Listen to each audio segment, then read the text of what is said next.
नमस्कार विद्यार्थी मित्रांनो.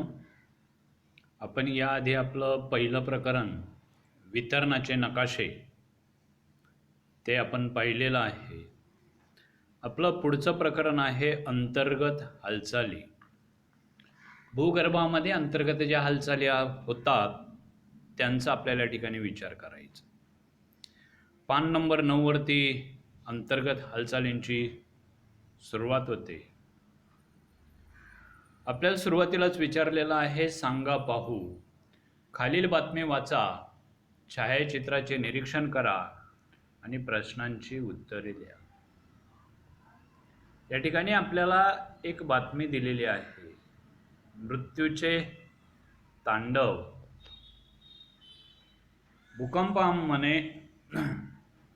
भूकंपाने नेपाळमध्ये 1500 जणांचा बळी. काठमांडू.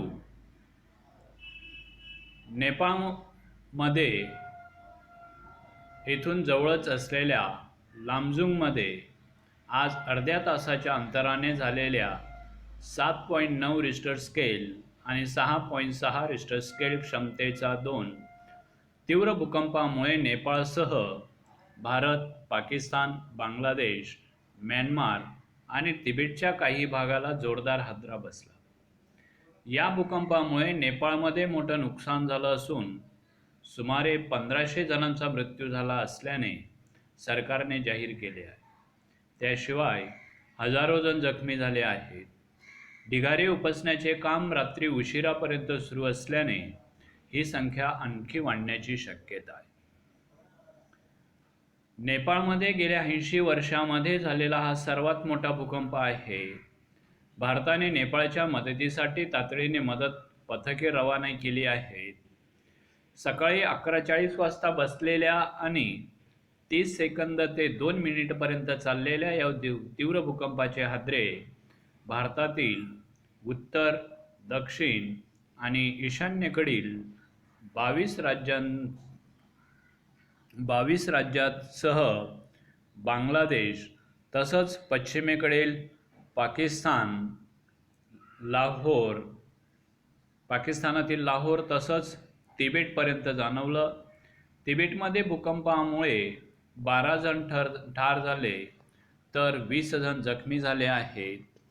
बांगलादेशातही भूकंपामुळे दोघांचा मृत्यू झाला.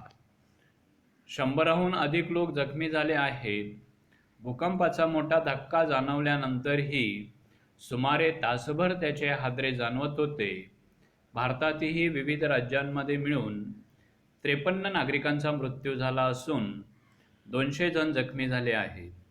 काठमांडूला भूकंपाचा धक्का बसताच काही क्षणातच अनेक इमारती कोसळल्या. या ठिकाणी हे चित्र दिलेले आहे. काठमांडूमधील नेपाळला शनिवारी बसलेल्या भूकंपाची तीव्र धक्क्यामुळे अनेक इमारती जमीनदोस्त झालेल्या आहेत. मृतांची संख्या दिलेली आहे. भारतामध्ये 53 लोक मृत्युमुखी पडलेले आहेत. तिबेटमध्ये 12 तर बांगलादेशमध्ये 2.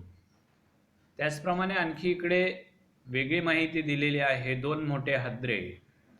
7.9 रिश्टर स्केल 11:40 सकाळी, ज्याचं केंद्रबिंदू होतं नेपाळमधील लामजुंग.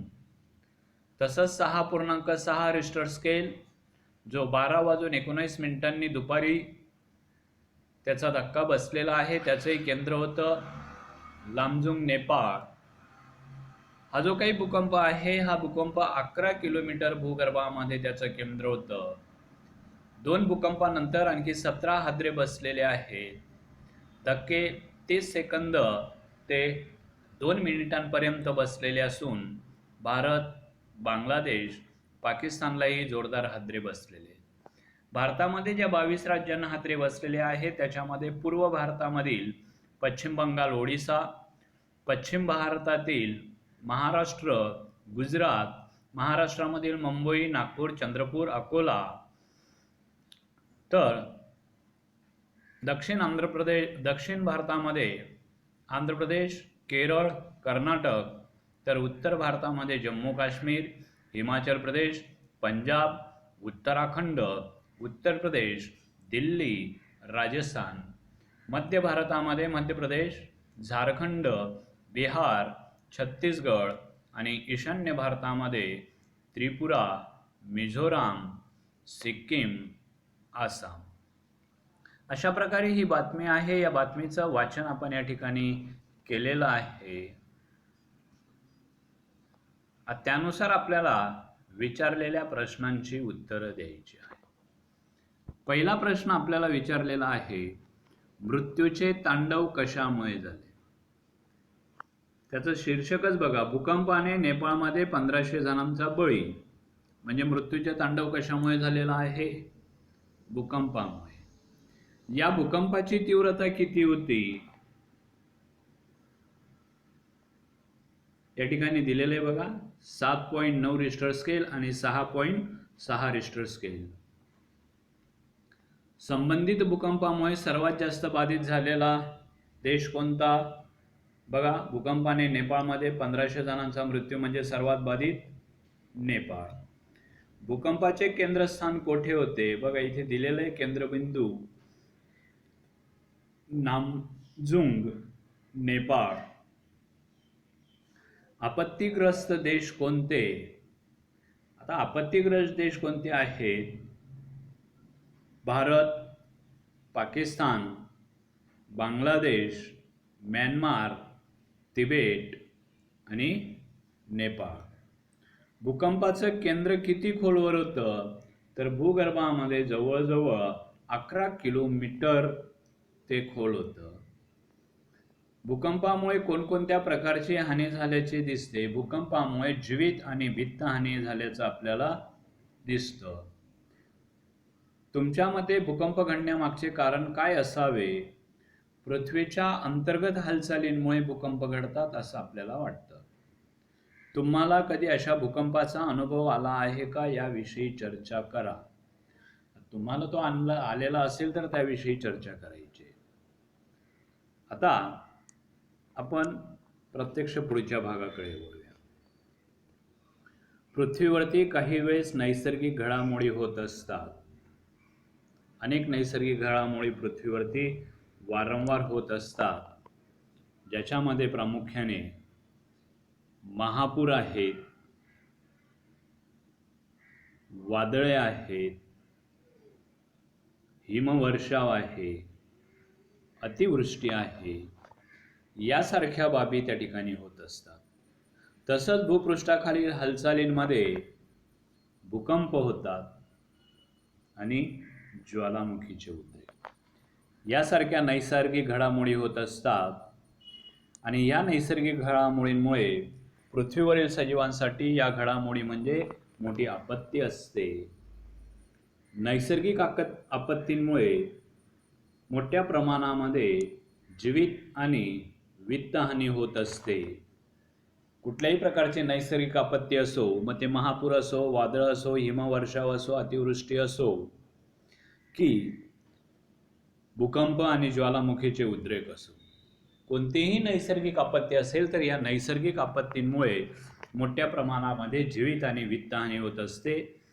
या प्रकरणामध्ये अंतर्गत हालचालींचा विचार करत असताना आपण अंतर्गत हालचाली नेमक्या काय आहेत त्यांचा या ठिकाणी विचार करणार आहोत. त्यासाठी आपल्याला त्यांनी एक प्रयोग दिलेला आहे, करून पहा.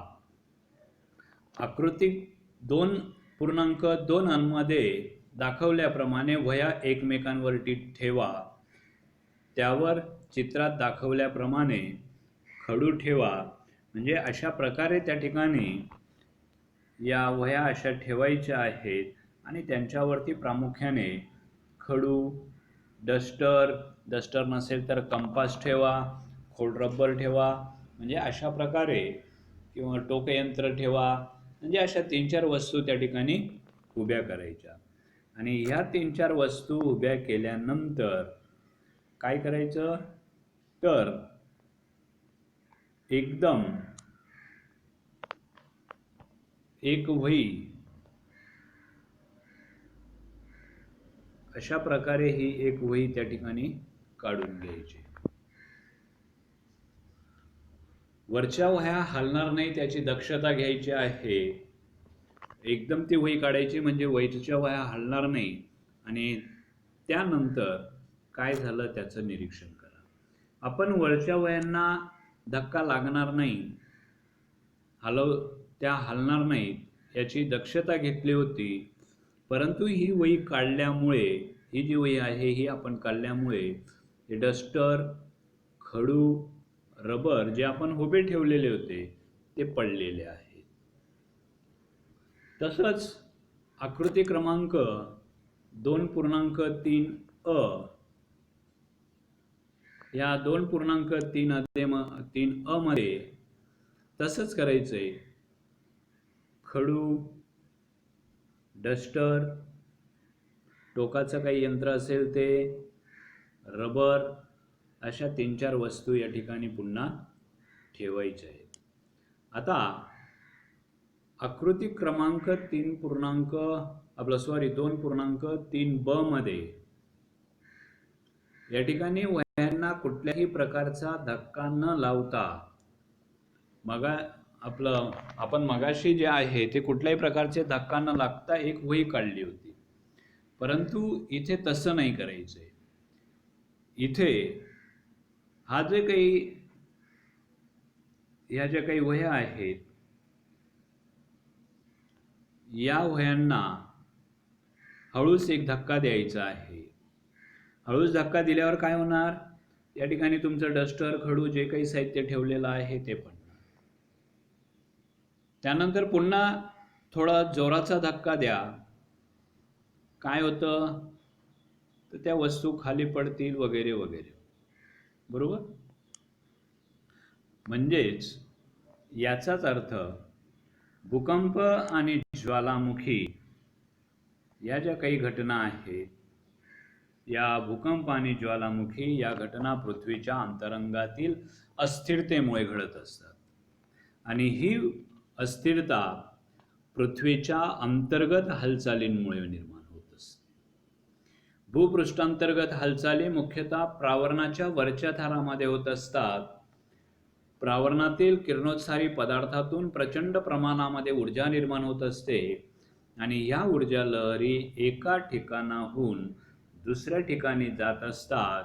ऊर्जेचं हे जे काही संक्रमण आहे, ऊर्जेचा हा जो काही प्रवाह आहे, या ऊर्जेच्या प्रवाहामुळे पृथ्वीच्या अंतरंगामध्ये अस्थिरता निर्माण होत असते.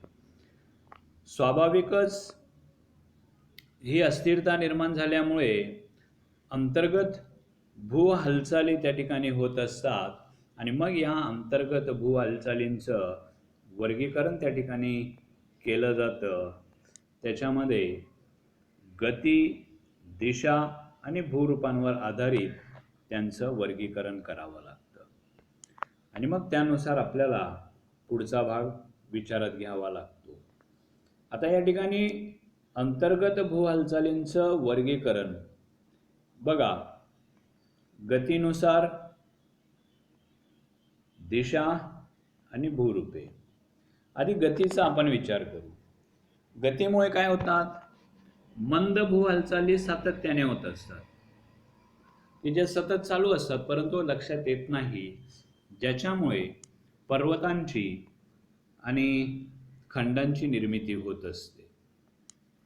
या ज्या काही मंद भू हालचाली आहेत, या मंद भू हालचालींमुळे पर्वत आणि खंडांची निर्मिती होत असते. त्याचप्रमाणे शीघ्र भू हालचाली होतात. या शीघ्र भू हालचाली प्रामुख्याने शीघ्र भू हालचालींमुळे भूकंप आणि ज्वालामुखीचे उद्रेक होत असतात. हे झालं गतीनुसार. त्याचप्रमाणे दिशानुसार पहिला आहे क्षितिज समांतर भू हालचाली. क्षितिज म्हणजे ज्या ठिकाणी आकाश जमिनीला टेकलेलं असतं त्याला आपण क्षितिज असं म्हणतो. आणि मग त्या क्षितिज समांतर ज्या भू हालचाली आहेत ते दिशांमध्ये सामावलेलं आहे. तसंच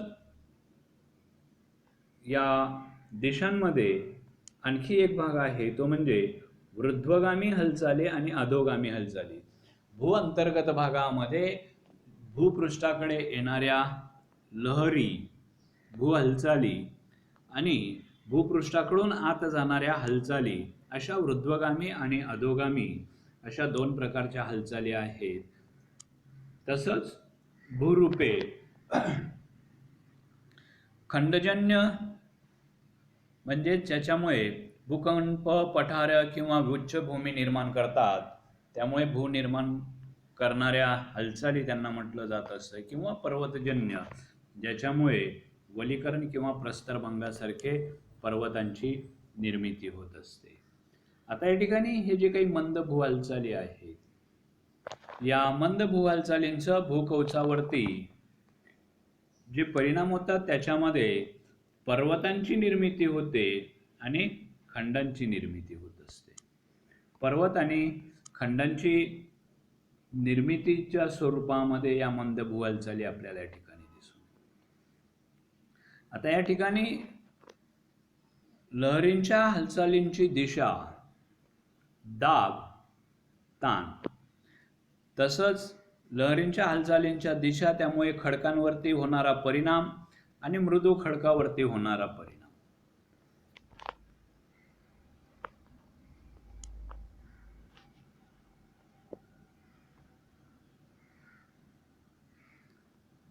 आता पहिल्या ज्या हालचाली आहेत की दाब जो आहे, लहरींचा दाब, दोन्हींचा एकमेकांकडे येणाऱ्या लहरी, या अशा प्रकारे दोन्ही एकमेकांच्या कडे त्या येत आहेत.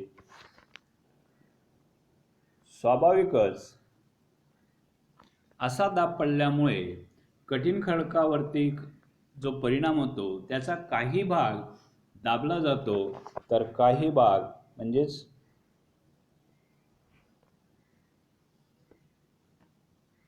अशा प्रकारे त्या ठिकाणी भेग पडते, त्यालाच आपण प्रस्तरभंग असं म्हणत असतो.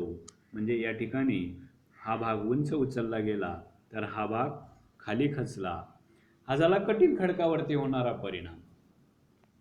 मृदू खडकांवरती जेव्हा अशा प्रकारे दोन्ही दिशेकडनं दाब पडतो तेव्हा अशा प्रकारे वळ्या त्या ठिकाणी निर्माण होत असतात आणि त्यामुळे वलीकरण पर्वताची निर्मिती होत असते.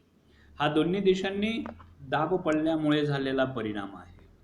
त्यानंतर दोन्ही दिशांवर जेव्हा विरुद्ध दिशेने ताण पडतो, एकमेकांविरुद्ध जाणाऱ्या लहरी निर्माण होतात, त्यावेळीच कठीण खडकावरती होणारा परिणाम म्हणजे अशा प्रकारे या ठिकाणी प्रस्तरभंग होतं आणि हा जो काही भाग आहे, एक भाग खचतो, दुसरा भाग वरती त्या ठिकाणी येत असतो.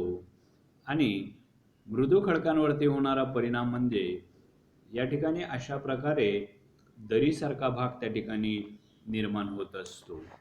म्हणजे अशा प्रकारे या ठिकाणी लहरींच्या हालचालींच्या दिशांवरनं दाब आणि ताणामुळे कठीण आणि मृदू खडकांवरती होणारे परिणाम आहेत. आता पर्वत निर्माणकारी हालचाली आपल्याला एक करून पाहायला सांगितलेलं आहे. कागदाची साधारण 30 सेंटीमीटर लांब पट्टी घ्या. कागदी पट्टीच्या दोन्ही टोकांवरती हात ठेवा. अशा प्रकारे या ठिकाणी बघा, दोन्ही पट्टींवरती, दोन्ही टोकांवरती त्यांनी हात ठेवलेले आहेत. या ठिकाणी दोन्ही भागांवरती हात ठेवलेले आहेत आणि काय करतायत, दाब देत आहेत. या दोन्ही बाजूंनी त्यांनी दाब दिल्यामुळे, यांनी पण आणि यांनी पण या दोन्ही हातांनी दाब दिल्यामुळे हा भाग उंचावला गेला, म्हणजेच वरती आला आणि त्यामुळे पर्वतांची निर्मिती होते. म्हणजे यामध्ये कृती एक प्रमाणे पट्टीच्या दोन्ही टोकांवरती हात ठेवून दोन टोकं एकमेकांकडे सरकवली, त्यावेळी पट्टीवरती जे काही कार्य झालं त्या कार्यामुळे,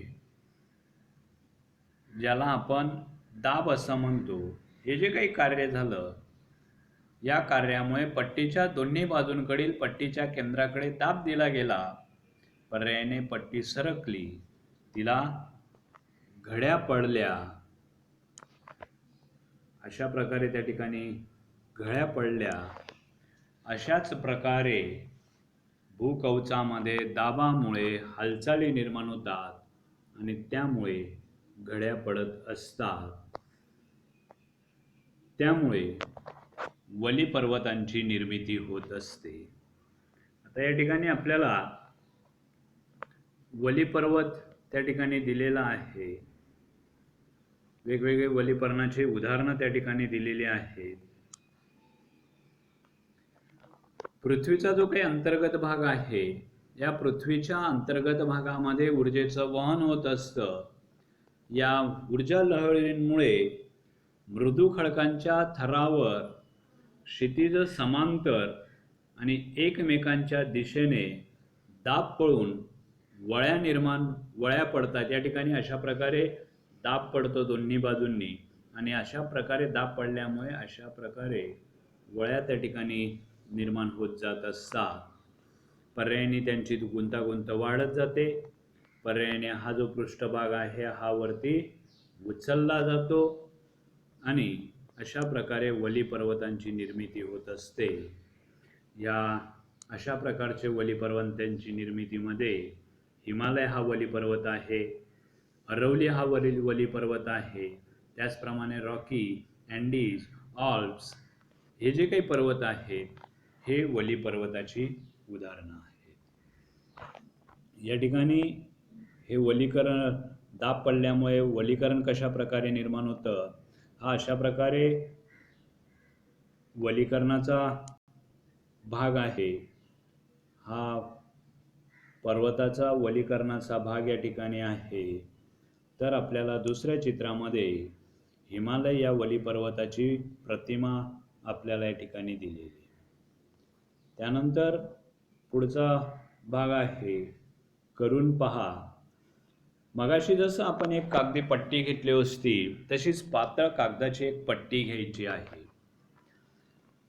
त्या पट्टीचं एक टोक उजव्या हातात धरायचं आहे, एक टोक डाव्या हातामध्ये धरायचं आहे आणि हे पट्टीची दोन्ही टोकं जे आहेत त्या विरुद्ध दिशेने जोरात ओढायची आहेत. म्हणजे अशा प्रकारे विरुद्ध दिशेने ते ओढायचे आहेत, म्हणजे परस्पर ताण त्या ठिकाणी पडेल. पर्यायाने काय होणार, तर कागदाची जी पट्टी आहे ती तुटणार, कारण परस्पर विरोधी ताण दिल्यामुळे ती तुटणार. आता पट्टी दोन्ही हातांनी दोन्ही टोकांनी आपण धरून ठेवलेली होती आणि विरुद्ध दिशेने ओढली, त्यामुळे या पट्टीवरती ताण निर्माण झाला. अशा प्रकारे भूकवचामध्ये सुद्धा ताण निर्माण होतो. जेव्हा भूहालचाली विरुद्ध दिशेने होतात तेव्हा अशा प्रकारचा ताण निर्माण होतो आणि त्यामुळे भूकवचाला तडे पडतात आणि त्याच्यातच निर्मिती होते गटपर्वताची. अंतर्गत हालचालींमुळे या गटपर्वतांची निर्मिती होत असते. क्षितिज समांतर एकमेकांपासून दूर जाणाऱ्या ऊर्जा लहरी त्या ठिकाणी निर्माण होतात. अशा वेळी खडकांवरती ताण निर्माण होतो, त्यामुळे खडकांना तडे पडतात. त्यांनाच आपण विभंग असं म्हणत असतो. म्हणजे अशा प्रकारे कठीण खडकांमध्ये ऊर्जा लहरी एकमेकांकडे आल्याने दाब पडून असे विभंग तयार त्या ठिकाणी होत असतात. दोन समांतर विभंगांमधील भूकवचाचा भाग जेव्हा वर उचलला जातो तेव्हा हा उचललेला भाग आपल्याला एकंदरीत ठोकळ्याप्रमाणे दिसतो आणि म्हणून त्याला गटपर्वत असं आपण म्हणतो किंवा ठोकळ्याचा पर्वत म्हणूनही ओळखला जातो. गटपर्वत जो आहे किंवा ठोकळ्याचा जो काही पर्वत आहे, या गटपर्वताचा किंवा ठोकळ्याचा पर्वताचा वरचा जो भाग आहे, माथा जो आहे, हा माथा सपाट असतो, परंतु उतार जे आहे ते उतार मात्र तीव्र आपल्याला दिसून येतील. अशा प्रकारचे गटपर्वत आपल्याला प्रामुख्याने युरोपमधील ब्लॅक फॉरेस्ट पर्वत जो गटपर्वताचं उत्कृष्ट उदाहरण आहे, आणि त्याचप्रमाणे भारतातील मेघालय पठार, हे भारतातील मेघालय पठार आहे जे गटपर्वतामुळे निर्माण झालेलं आहे, ज्याला ठोकळ्याचा पर्वत असंही म्हटलं जात असतं. अशा प्रकारचा हा भाग आहे की ज्याचे कडे तीव्र आहेत आणि वरती सपाट मैदानी भाग आहे. आता पुन्हा करून पहा. 3 समान आकाराच्या वह्या घ्या. त्या टेबलाच्या वर 2 ते 3 सेंटीमीटर अंतर ठेवून घट्ट धरा. आता त्यातील बाजूच्या 2 वह्या एकमेकांपासून किंचित दूर करा आणि काय होतं त्याचं निरीक्षण करा. वह्यांच्या वरच्या कड्यांमुळे तयार होणारा आकृतिबंध तुमच्या वहीत चित्रांकित करा. आता भूपृष्ठावरती जेव्हा क्षितिज समांतर हालचाली होत असतात तेव्हा परस्पर विरोधी दिशांना त्या होतात. तेव्हा भूकवचातील खडकांवरती ताण पडतो आणि ताण पडल्यामुळे खडकांना तडे पडतात, विभंग निर्माण होतात. पर्यायाने दोन्ही बाजूंचे खडक जे आहेत ते दोन्ही बाजूंचे खडक सरकतात, खडकांच्या थरांची सलगता राहत नाही आणि त्याच्यातनं आकृतीत दिल्याप्रमाणे भाग तयार होत असतो. त्यालाच आपण खचदरी असं म्हणतो. कधीकधी भूकवचाला ताण पडून समोरासमोर 2 तडे पडतात. त्या 2 तड्यांदरम्यानचा भूभाग खचतो. हा खचलेला भूभाग जो आहे हा खोलगट भाग म्हणजेच खचदरी आहे. इथे आकृती क्रमांक 2.10 अ ब ज्याच्यामध्ये आपल्याला खचदरी दिलेले आहेत. अशा प्रकारे विभंग त्या ठिकाणी निर्माण झाल्यामुळे हा भाग खचलेला आहे. अशा प्रकारचा ही खचदरी आहे जी नर्मदा नदी या खचदरीमधनं वाहत जात असते. या ठिकाणी जर आपण पाहिलं तर दोन्ही भाग जे आहेत हे दोन्ही भाग तीव्र उताराचे.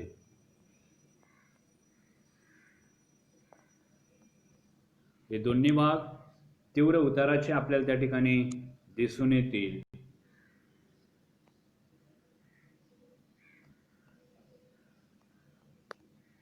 तीव्र उतार या ठिकाणी आहे. भारतातील ही नर्मदा नदीची खचदरी आहे. अशाच प्रकारची खचदरी आफ्रिका खंडातील ग्रेट रिफ्ट व्हॅली आहे. युरोपमध्ये राहीन नदीची खचदरी आहे. अशा प्रकारे प्रामुख्याने ही खचदरी निर्माण होत असते. त्यानंतर खंड निर्माण करणारी हालचाली.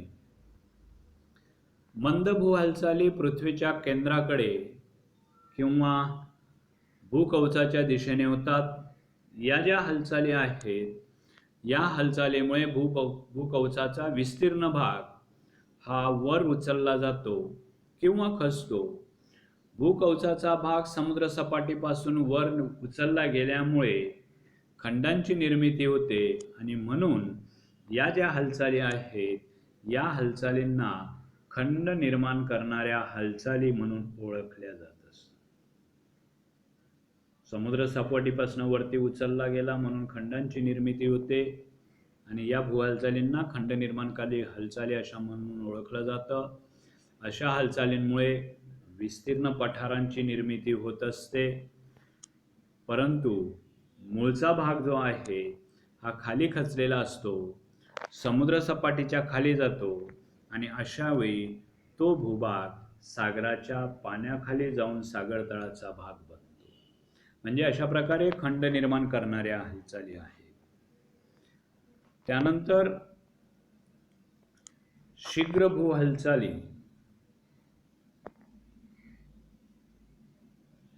आपण पाठाच्या सुरुवातीला जेव्हा पाठाची सुरुवात केली तेव्हाच आपण एक बातमी अभ्यासली. त्याच्यामध्ये भूकंपाची माहिती दिलेली होती. आता या ठिकाणी शीघ्र भू हालचाली, सर्वप्रथम भू म्हणजेच जमीन,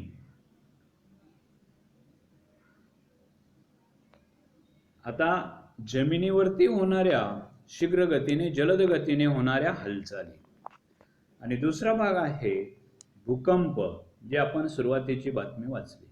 या ठिकाणी पुन्हा भू म्हणजेच जमीन आणि कंप याचा अर्थ होते थरथरणे. म्हणजे याचा अर्थ भूकवचामधील हालचाली ज्या आहेत त्या हालचालींमुळे निर्माण होणारा भाग म्हणजे भूकंप.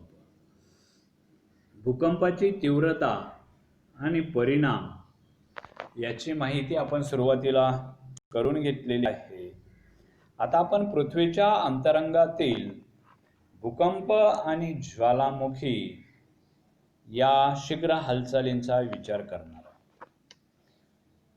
तुम्ही कधी रेल्वे स्टेशनला गेलेला असाल, फलाटावरती उभा असाल आणि जवळून एखादी अतिशय वेगाने गाडी जर गेली तर फ्लाट त्या ठिकाणी कंप पावतो, किंवा एखाद्या पुलावरून अवजड वाहन वेगाने जात असेल तर त्या ठिकाणी त्या पुलावर कंपने जाणवतात. हे जे काही अनुभव आहे या अनुभवातनं भूकंपाच्या वेळी होणाऱ्या कंपनाचा काहीसा आपल्याला अंदाज येतो. आता भूकंप भूपृष्ठाच्या ज्या काही अंतर्गत हालचाली आहेत त्या अंतर्गत भागामध्ये होणाऱ्या हालचालींमुळे भूकवचामध्ये प्रचंड ताण निर्माण होतो. जेव्हा हा ताण मर्यादेपलीकडे गेला की तो मोकळा होण्याचा प्रयत्न करत असतो. म्हणजेच त्या ठिकाणी असलेली जी काही ऊर्जा आहे त्या ऊर्जेचं उत्सर्जन व्हायला सुरुवात होते आणि ऊर्जा लहरी निर्माण होतात. यामुळे भूपृष्ठ कंप पावतं, म्हणजेच भूकंप होतो आणि भूकंपाची तीव्रता ही रिश्टर या एककामध्ये मोजली जात असते. भूकंप मापन यंत्राची आकृती आपल्याला या ठिकाणी दिलेली आहे. ही साधे भूकंपमापक यंत्र या ठिकाणी आहे. आता हा जो भूकंप आहे या भूकंपाची कारणं काय आहेत तर भूपट्ट सरकणं. एकूण जे काही 7 भूपट्ट आहेत, मोठे आणि छोटे अनेक भूपट्ट आहेत, यांचं सरकणं किंवा हे भूपट्ट एकमेकांवरती आदळणं किंवा भूपृष्ठाच्या अंतर्गत भागामध्ये ताण निर्माण होऊन खडकांमध्ये विभंग निर्माण होणं किंवा ज्वालामुखींचे उद्रेक होणं, या सगळ्यांमुळे त्या ठिकाणी अंतर्गत भूहालचालींमुळे भूपृष्ठ हलतं, पर्यायानेच कंप पावतं. त्यालाच आपण भूकंप असं म्हणतो. माहीत आहे का तुम्हाला, भारत, ऑस्ट्रेलिया, आफ्रिका, युरेशिया, उत्तर अमेरिका, दक्षिण अमेरिका, पॅसिफिक आणि अंटार्क्टिका हे 7 प्रमुख भूपट्ट आहेत. पृथ्वीचं कवच या भूपट्टांनी तयार झालेलं आहे. या भूपट्टांवरती खंड आणि महासागर पसरलेले आहेत.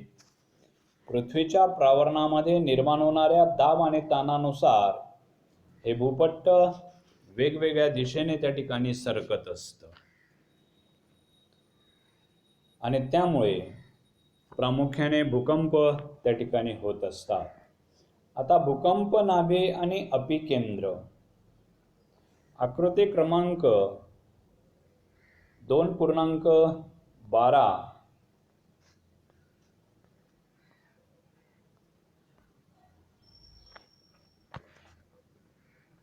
या आकृतीमध्ये भूकंप लहरींचे प्रकार दिलेले आहेत. त्याचप्रमाणे नाभिकेंद्र दिलेलं आहे, अपिकेंद्र दिलेलं आहे. भूपृष्ठाखाली होणाऱ्या हालचालींमुळे मोठ्या प्रमाणामध्ये ताण निर्माण होतो आणि तो साचत जातो. हा ताण भूकवचामध्ये ज्या ठिकाणी पोकळी झालेली असेल त्या ठिकाणी ऊर्जेचं उत्सर्जन होतं आणि त्या ठिकाणी ते भूकंपाचं केंद्र असतं. या केंद्रालाच आपण भूकंप नाभी असं म्हणतो. या केंद्रातून विविध दिशांना ऊर्जा लहरी पसरतात. या लहरी भूपृष्ठावर ज्या ठिकाणी सर्वप्रथम पोचतात, म्हणजेच भूकंप नाभीपासूनचं भूपृष्ठावरील सर्वात जवळचं ठिकाण, ज्या ठिकाणी सर्वप्रथम भूकंपाच्या लहरी पोचतात त्या ठिकाणी भूकंपाचा धक्का सर्वप्रथम जाणवतो. भूपृष्ठावरील अशा केंद्राला भूकंपाचं अपिकेंद्र म्हणतात. हे या भूकंपाचं अपिकेंद्र आहे. इथे सर्वप्रथम भूकंपाच्या लहरी त्या ठिकाणी पोहोचलेल्या आहेत. हे भूकंपाचं अपिकेंद्र हे भूकंप नाभीशी लंबरूप जोडलेलं असतं, सरळ एका रेषेने जोडलेलं असतं. बाकी सगळे जे आहेत ते लांब लांब गेलेले किंवा लहरींसारखे आपल्याला दिसून येतील. भूकंप नाभीकडून ताण मुक्त झाल्यावरती मुक्त झालेल्या ऊर्जेचं उत्सर्जन सर्व दिशांना होतं. ही ऊर्जा विविध लहरींच्या स्वरूपामध्ये बाहेर पडत असते, भूपृष्ठाकडे येत असते. या भूकंप लहरींचे प्राथमिक भूकंप लहरी, दुय्यम भूकंप लहरी आणि भूपृष्ठ लहरी असे 3 प्रकार होतात. आता या ठिकाणी आपण प्राथमिक लहरी, भूगर्भामध्ये ऊर्जेचं उत्सर्जन झाल्यावरती या लहरी भूपृष्ठावरती सर्वप्रथम पोचतात. या लहरी भूकंप नाभीपासून पृथ्वीच्या त्रिज्येच्या स्वरूपामध्ये सर्व दिशांनी भूपृष्ठाकडे अत्यंत वेगाने प्रवास करत असतात. प्राथमिक लहरी, प्राथमिक लहरी, प्राथमिक लहरी सर्व बाजूंना ते जात असतात आणि हे अपिकेंद्राकडे, म्हणजे अशा सर्व दिशांना त्या वाहत असतात. या लहरींच्या मार्गातील खडकांमधील कण लहरींच्या वाहनाच्या दिशेने पुढे मागे होतात आणि त्यामुळे या लहरींना पुढे मागे होणाऱ्या लहरी असेही संबोधतात. या लहरी ज्या आहेत त्या घन, द्रव आणि वायू या 3ही माध्यमातून प्रवास करू शकतात. मात्र द्रव रूपातील प्रावरणातून प्रवास करताना त्यांच्या दिशेमध्ये बदल होतो. प्राथमिक लहरींमुळे भूपृष्ठावरील इमारती पुढे मागे हलतात. दुसरे जे आहे ते म्हणजे दुय्यम लहरी. प्राथमिक लहरींनंतर भूपृष्ठावरती पोहोचणाऱ्या ज्या लहरी आहेत, ज्या वळ्यांच्या स्वरूपामध्ये आहेत, यांना दुय्यम लहरी असं म्हटलं जात असतं. या लहरी नाभी केंद्रापासून सर्व दिशांना जातात. त्यांचा वेग प्राथमिक लहरींपेक्षा कमी असतो. या लहरींच्या मार्गातील खडकांमधील कण लहरींच्या वाहनाच्या दिशेने म्हणजेच वर खाली होतात. या लहरी फक्त घन पदार्थातून प्रवास करतात, परंतु द्रव पदार्थात शिरल्यावरती त्या शोषल्या जातात. या लहरींमुळे भूपृष्ठावरतील इमारती वर खाली हलतात. प्राथमिक लहरींपेक्षा या अधिक विध्वंसक असतात. त्यानंतर भूपृष्ठ लहरी. प्राथमिक आणि दुय्यम लहरी भूपृष्ठापर्यंत येऊन पोचल्यानंतर भूपृष्ठ लहरींची निर्मिती त्या ठिकाणी होते. अशा प्रकारे या ठिकाणी भूपृष्ठावरच लहरी निर्माण होतात. जसं पुराच्या पाण्यावरती लाटा निर्माण झालेल्या असतात, तशा प्रकारे भूपृष्ठाच्या वरच्या भागावरती भूपृष्ठावरती अशा प्रकारच्या भूच्या लाटा तयार होत असतात आणि त्यामुळे ती किती भयानक असेल याची कल्पना आपण करू शकतो. भूकवचात पृथ्वीच्या परिघाच्या दिशेत त्या प्रवास करतात आणि म्हणून या भूपृष्ठ लहरी अतिशय विनाशकारी असतात. अशा प्रकारे या भूकंप लहरींच्या 3ही प्रकार आहेत: प्राथमिक लहरी, दुय्यम लहरी आणि भूपृष्ठ लहरी. त्यानंतर भूकंप मापन यंत्र.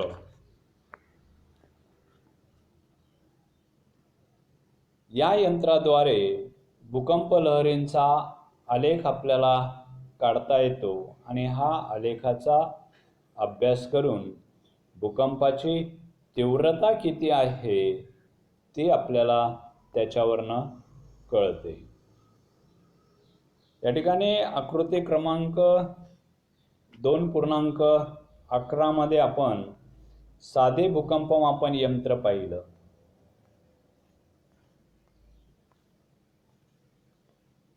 हे साधे भूकंप मापन यंत्र आहे आणि त्याखाली त्या भूकंप लहरींचा आलेख दिलेला आहे, त्या लहरी कशा प्रकारे गेल्यात ते. आता अद्ययावत यंत्रांच्या साहाय्याने आधुनिक भूकंप मापन यंत्र तयार करण्यात आलेले आहेत आणि त्यांच्याद्वारे अतिसूक्ष्म लहरी देखील आपल्याला मोजता येणं शक्य झालेलं.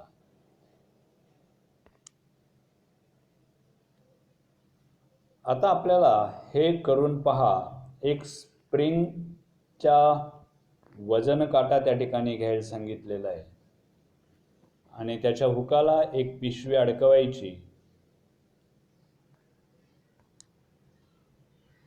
याप्रमाणे ते पिशवी अडकायची. पिशवी एक मिनिट ही पिशवी अडकवायची. त्यानंतर ती पिशवी थोडी खाली खेचायची आणि नंतर सोडून द्यायची. म्हणजे अशा प्रकारे हा भाग वरती चालला जाईल आणि ते निरीक्षण करून त्याची नोंदी करायची. त्याचप्रमाणे आकृती क्रमांक 2.14 मध्ये एक दोरी घ्यायची. दोघांनी दोन दिशेला उभं राहायचं आणि त्यातील एका विद्यार्थ्याने दोरीला एकदाच वर खाली झटका द्यायचा. या विद्यार्थ्याने अशा प्रकारे एकदाच झटका दिलेला आहे. काय झालं निरीक्षण करा. तर त्या ठिकाणी तुम्हाला दोरीला वळ्या पडलेला त्या ठिकाणी दिसतील. अशा प्रकारे